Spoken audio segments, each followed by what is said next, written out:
আজকে নির্যাতিত নিপীড়িত ফিলিস্তিনি মুসলমানদের স্বাধীনতার দাবিতে শত প্রতিবন্ধকতার পরেও আপনারা যে উপস্থিত ঘটিয়েছেন আজকের এই ঢাকা শহরে, যদি কোনো বাধা না আসতো তাহলে সরোয়ারদের মতো 10টা উদ্যানেও মানুষ জায়গা দেওয়া যেত না।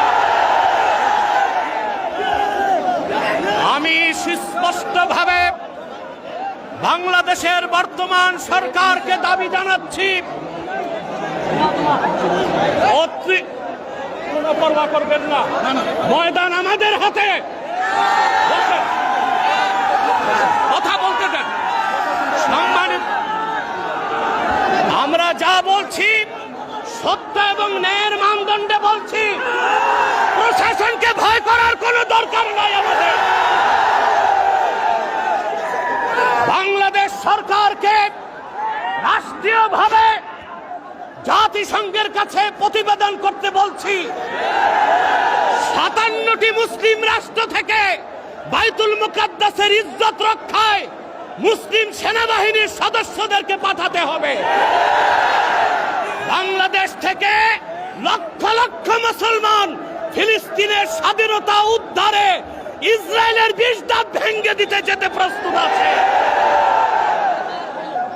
ইসরায়েলের দোসর হচ্ছে পার্শ্ববর্তী হিন্দুস্তান।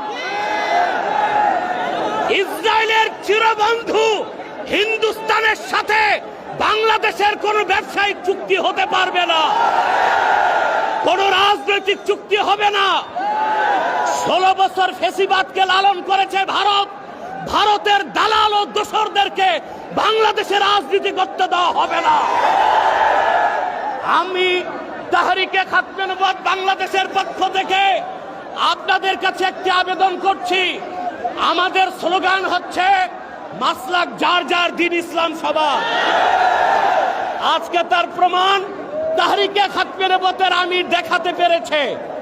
সম্মানিত সুধী, আমি একটি আহ্বান করছি, কুখ্যাত কাফের কাদিয়ানীদেরকে রাষ্ট্রীয়ভাবে অমুসলিম ঘোষণার দাবিতে সকল মাসলাকের মুসলমানের নেতৃত্বে তাহরিক সরওয়ার দিতে বাংলাদেশের ইতিহাসে বৃহত্তম মহাসমাবেশ করতে চায়।